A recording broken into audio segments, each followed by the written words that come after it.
Boa tarde, aqui é a doutora Cristine Aguiar com a live da semana. Eu não consegui fazer segunda-feira porque eu não estava tossindo, espirrando muito, então com isso não ia ficar uma live de boa qualidade. Então a live da semana ficou só a de hoje, que é da quinta-feira. E como nós estamos falando sobre o autismo, então eu acho que a live deve ser sobre o autismo. Então eu quero a ajuda de quem for entrando, porque eu já falei tanta coisa sobre o TEA, sobre o autismo, que eu nem sei quais são as dúvidas de vocês. Porque às vezes os aspectos que não nos dão nenhum tipo de dúvida são extremamente interessantes para o público. Então quem for entrando, vai dando um oizinho, avisa que está entrando e por favor hoje me façam perguntas para que eu possa responder ao vivo e ter material para a live. Enquanto as pessoas não entram, eu vou agradecer ao convite.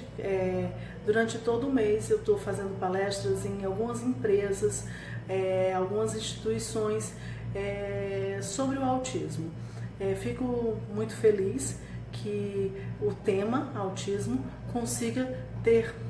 conseguiu mobilizar uma sociedade e que nós temos várias empresas com esse senso de tentar informar os seus funcionários sobre o autismo, sobre o esclarecimento da doença e convidando profissionais para que esclareçam as doenças. Germana está me perguntando sobre o X frágil. O X frágil é uma síndrome genética. Infelizmente, os planos de saúde aqui em Fortaleza não me cobrem a pesquisa para X frágil.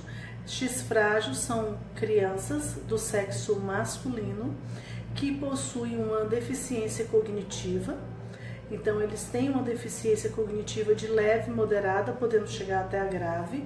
E quando você tem uma deficiência cognitiva, você pode ter associado à deficiência cognitiva as características de TEA. Porque essa criança, você pode ter nela um distúrbio de comportamento como um paciente portador do espectro autista.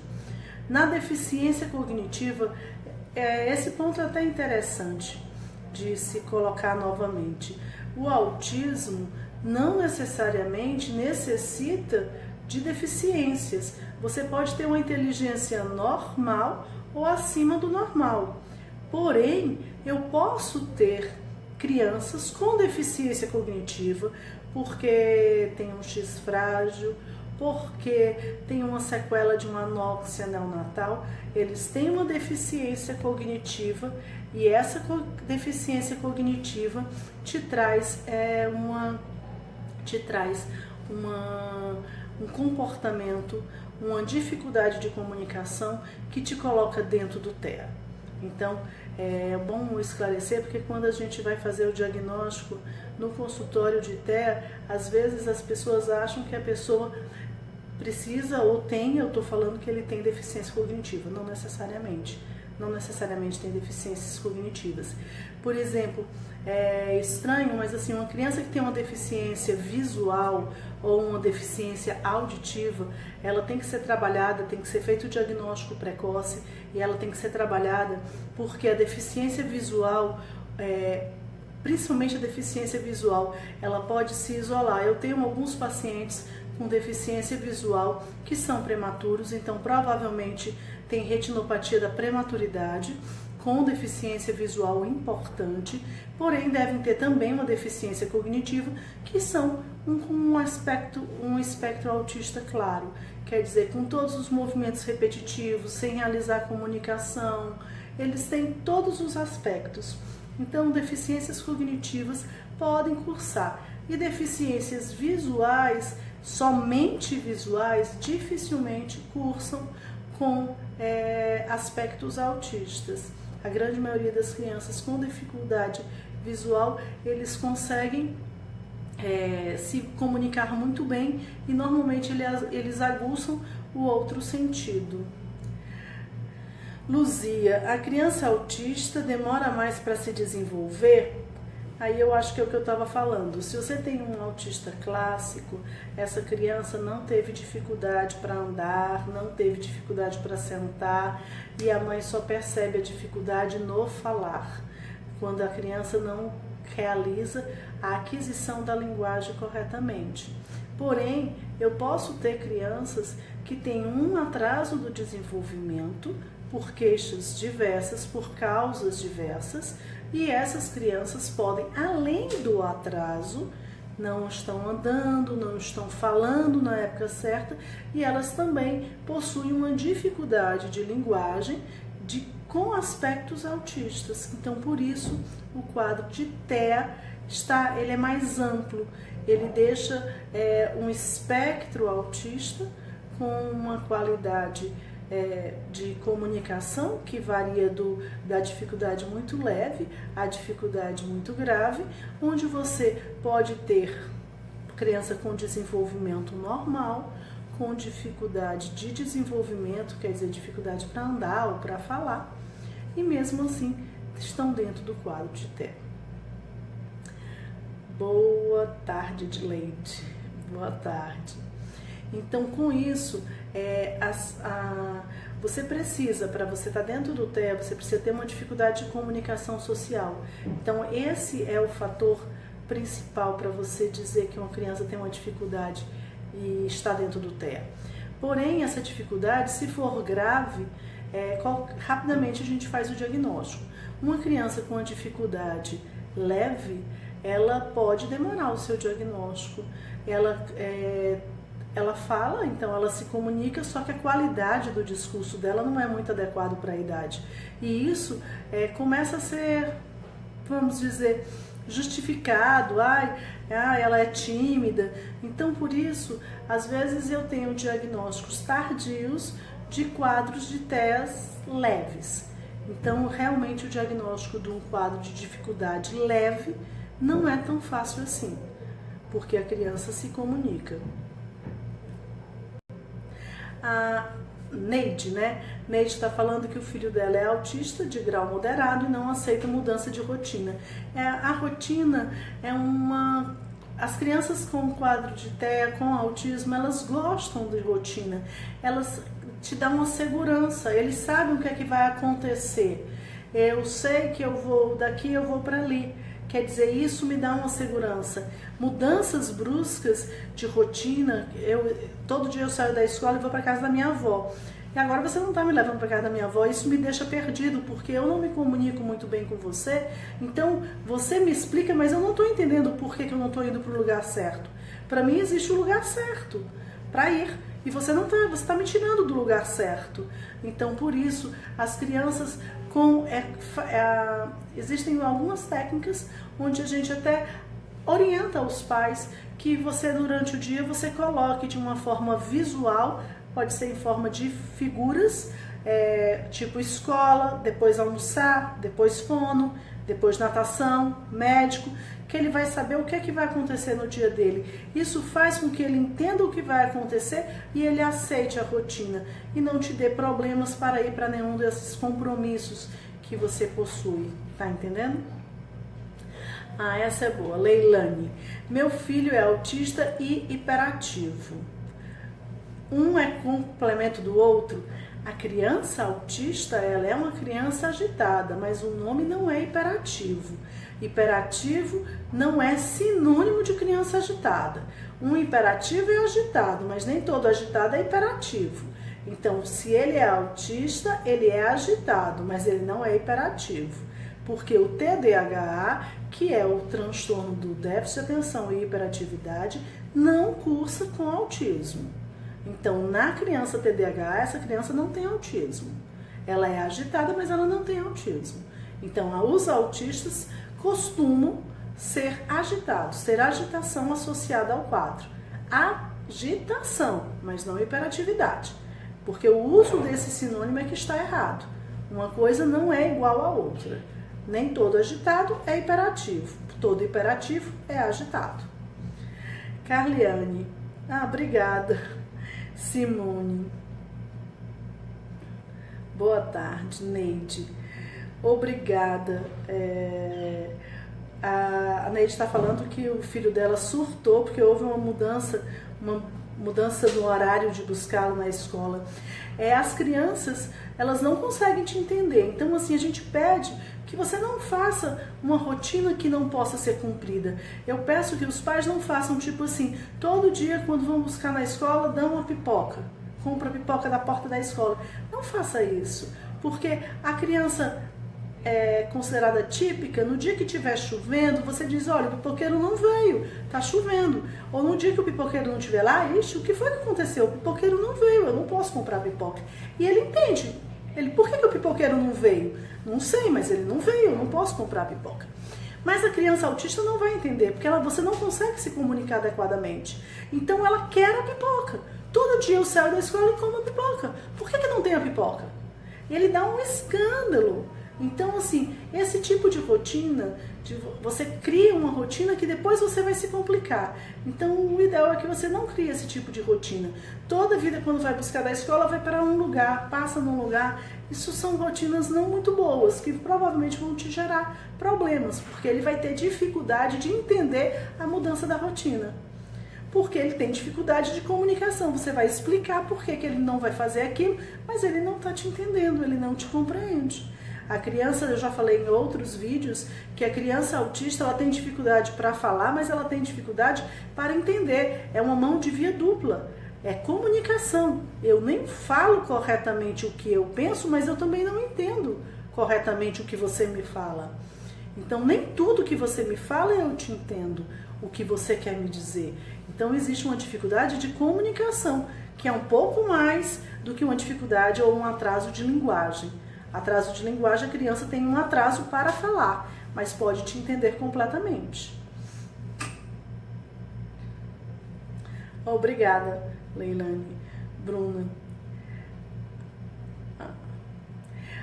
Bruna, ela queria saber um pouco mais sobre o TOD. Porém, assim, hoje eu estava falando sobre o autismo, vamos ter outras oportunidades para falar sobre outros assuntos. Peço que fique de olho na página, que você vai encontrar outras lives com esse tema, certo? Então, assim, Luzia, até que ponto a alimentação influencia no quadro de TEA? Olha, primeiro, essa pergunta, muitos pais me perguntaram sobre a retirada do glúten. Isso é uma hipótese, tem alguns trabalhos, não são trabalhos que estão comprovados, que têm um valor científico importante. Eu não retiro o glúten dos meus pacientes, eu pessoalmente não acredito nessa hipótese, mas o que a gente pode falar que eu acho que está realmente comprovado. Pacientes com quadro de TEA, com distúrbio de comportamento muito grave, que não estão sendo bem conduzidos pelas medicações, existem indicações de fazer também dieta cetogênica nesses pacientes. E eles melhoram no comportamento com dieta cetogênica. Então, pode existir uma alteração no comportamento. Não é no autismo que eles melhoram tanto, mas no comportamento, na agressividade, na agitação. Então, por isso, o que eu diria que está bem comprovado é o valor da dieta cetogênica também no quadro de distúrbio de comportamento como no TEA. Mas essa que eu acredito que você está me falando em relação ao glúten, porque muitas pessoas vieram me perguntar sobre o glúten. Os trabalhos eu já li, eles não são tão importantes cientificamente falando, eles não são aceitos ainda como uma conduta, e eu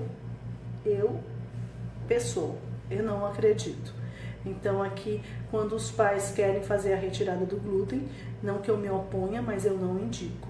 Então eu tenho alguns pacientes que os pais retiraram o glúten, eu não vi diferença. Mas isso é uma opinião.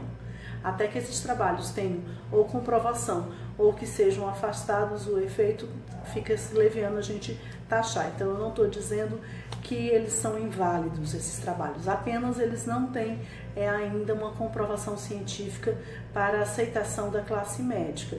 E eu, como profissional, não indico a retirada, tá certo? Bruna, tá ótimo, você entendeu, né? Muito bem. a gente vai falar sobre esse tema depois.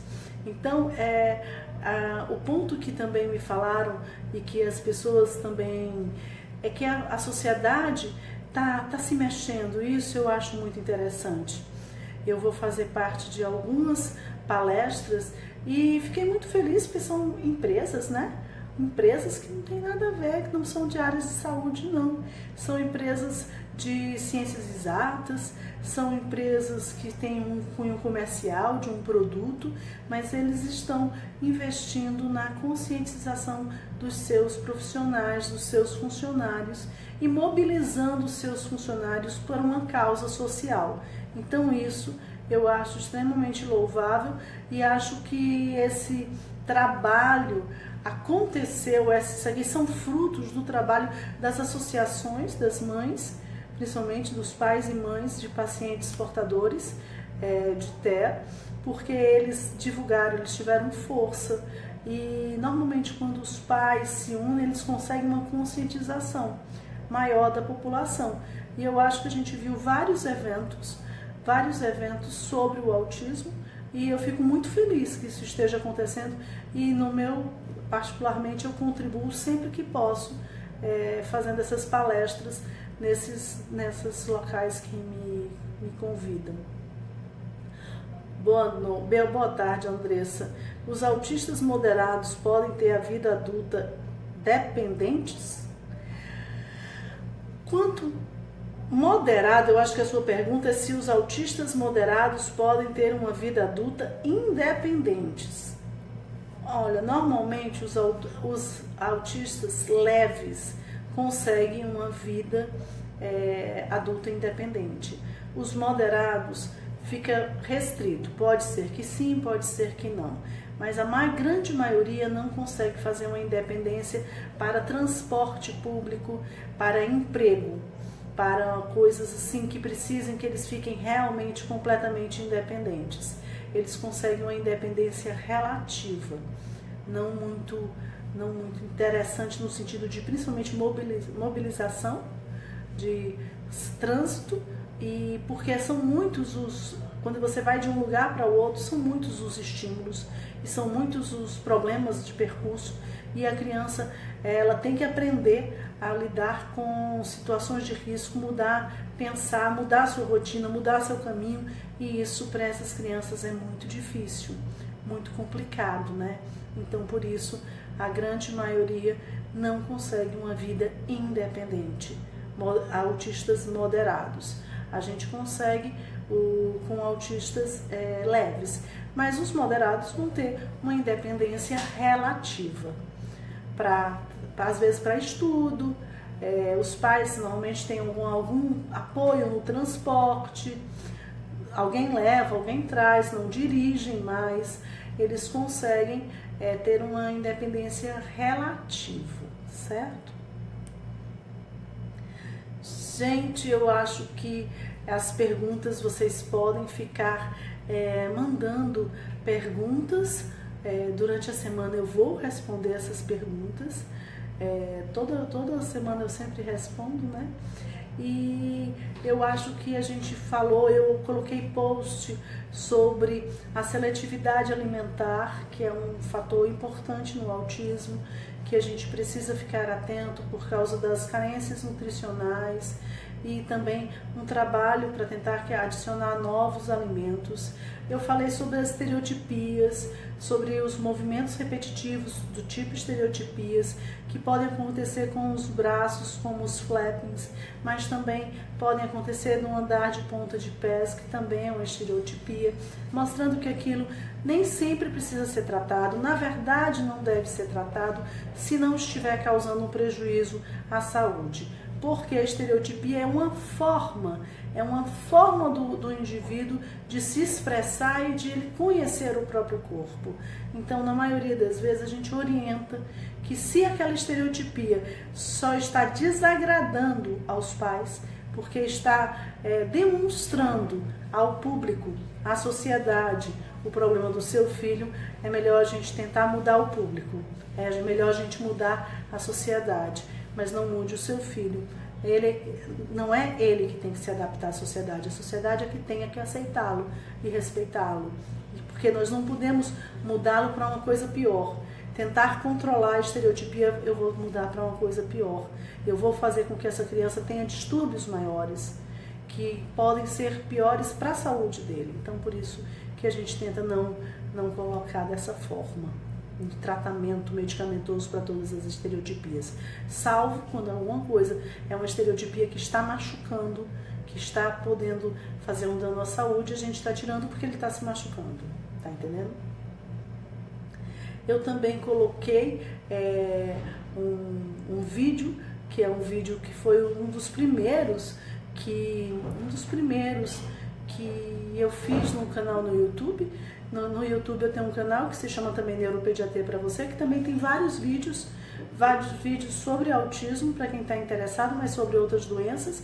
E aí eu faço uma comparação que eu gosto muito, que é uma comparação onde eu faço sobre o autismo e a vida em sociedade e a vida da sociedade, de como para se fazer uma sociedade precisa se comunicar e como a comunicação faz com que a gente viva num mundo de andorinhas. Então quem tiver interesse, vai lá no YouTube, mas eu também compartilhei essa semana na página. Procure e assiste, que eu gosto muito desse vídeo. É um dos vídeos que eu uso muito nas palestras, porque eu gosto demais dessa comparação. É uma comparação lúdica, mas que me ajuda muito na explicação aqui com os meus pacientes. Neide está falando que o Pedro tem muita estereotipia, que seria verdade que quando conserta piora. Na verdade não é consertar, que isso não é defeito. Na verdade a estereotipia é uma forma de você se expressar. Quando você balança o pé, quando você esfrega as mãos, quando você faz esses movimentos que nós mesmos fazemos, a gente está expressando, o seu corpo expressa sua ansiedade, sua alegria, e neles também é uma forma de sentir o próprio corpo, porque eles têm uma dificuldade de percepção. Então não é consertar, mas é que quando eu controlo essa estereotipia, eu posso fazer com que essa pessoa estava se expressando por esse movimento. Então, se ela tem a necessidade de se expressar, ela vai se expressar de uma forma que pode ser pior, entendeu? Então, por isso que a gente pede que não é conserto, não deve se controlar a estereotipia apenas porque ela chama a atenção da sociedade. E aí eu não estaria tratando a criança não está dando nada. Estou tratando os pais não querem que a criança faça a estereotipia porque chama a atenção para aquela criança. Luzia, a criança com TEA apresenta quadro de diabetes? A senhora acha que a retirada de doces causa mais agitação? A criança com TEA não apresenta relação com diabetes, tá entendendo? O diabetes não tem nada a ver com TEA. Você pode ter uma criança com ou sem TEA que tem diabetes, são doenças que não se cruzam, não tem uma alteração, tá entendendo? Não tem uma relação. Não é os pacientes com TEA não vão ter diabetes. Pode acontecer um ou outro paciente que tenha diabetes, com TEA que tenha diabetes, como aconteceria na população geral, mas não está comprovado uma incidência maior nos pacientes com TEA. E como controlar sem medicação estereotipias? A comunicação. A criança está fazendo uma estereotipia provavelmente para se comunicar com você, para expressar algum sentimento. Tentar entender, então, as terapias vão fazer com que ele aprenda a se expressar de outras formas. É o que a gente quer, que ele aprenda a se expressar de forma verbal ou se expressar de uma forma que eu o entenda. Então, com as terapias, quando ele começa a aprender a se expressar, ter uma outra forma de se expressar, normalmente eles abandonam as estereotipias. Mas mesmo que não abandonem, que permaneçam com a estereotipia, normalmente quem está precisando de tratamento são os pais, que não gostam de ver a estereotipia. Então, eu não vejo sentido de você querer controlar as estereotipias. Então, você que não quer ver a estereotipia, se ele estiver fazendo sozinho, então você não se incomoda. Então, aí eu acho que a gente tem que procurar o foco aqui é tratar o paciente. Então, o que será bom para ele, o que é bom para ele. O que não for bom para ele, não faz sentido fazer. Silvia. Obrigada, Silvia. Muito bem. Eu tenho um público muito grande no interior do Ceará e eu gosto muito disso. A Silvia está dizendo que é de Iguatu. Eu gosto muito disso. Na verdade, a página foi feita para isso. O projeto Neuropediatria para Você foi feito para isso. Locais, mesmo aqui em Fortaleza, Fortaleza tem um número de neuropediatras até grande, mas mesmo assim não é uma especialidade muito fácil, de fácil acesso. Então, falar sobre neuropediatria e passar informações sobre neuropediatria é uma forma de orientar a população. E no nosso interior, nós não temos quase neuropediatras no interior do Ceará. Em outros estados, então, não existem. Então, aqui no interior do Ceará existem poucos, mas existem.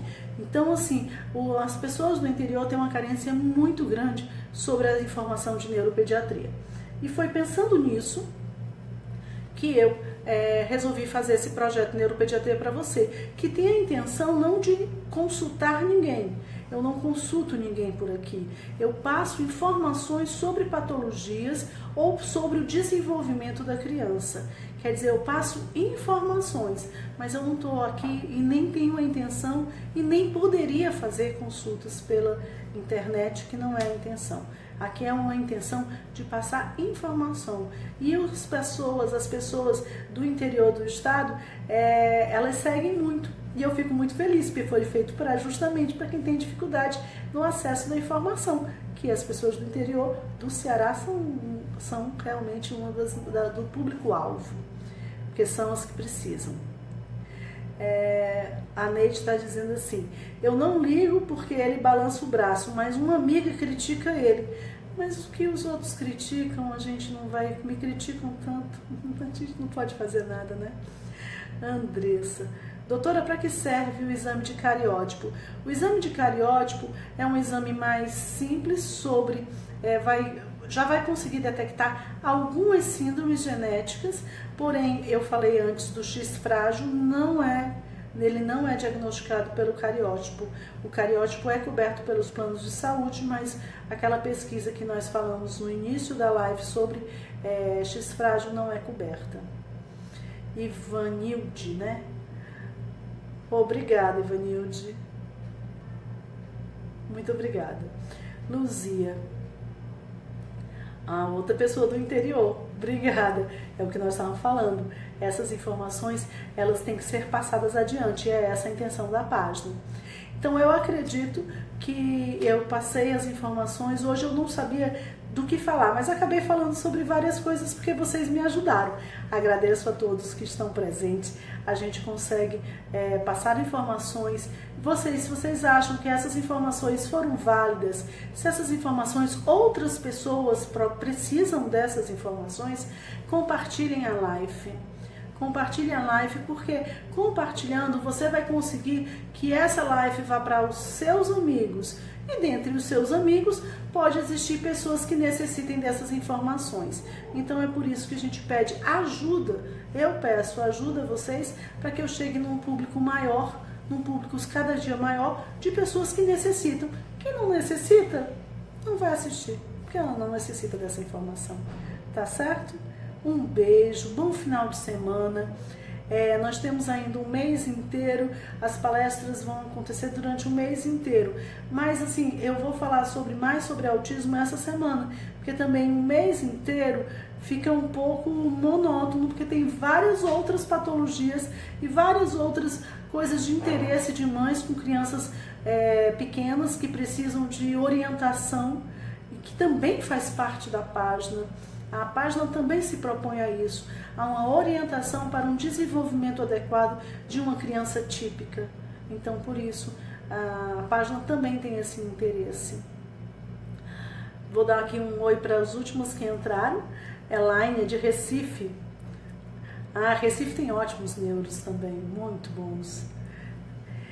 E Érica. Obrigada, Érica. Só estou agradecendo, as pessoas estão só me elogiando. Muito obrigada a todos que me elogiaram. Isso é claro, eu fico muito feliz, como não ficaria, né? Se a gente fazer um trabalho e esse trabalho ser reconhecido como bom, é o nosso objetivo, né? Então, por isso, a gente precisa realmente que as pessoas gostem, porque senão não faz sentido. Que sentido faria a gente fazer um trabalho que as pessoas não estão gostando, não estão achando válido? Um beijo, Lucilene.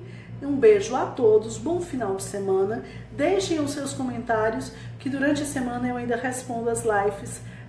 Durante toda a semana, todo mundo que eu olho tudo que vocês falam sobre mim e sobre as lives. Um beijo.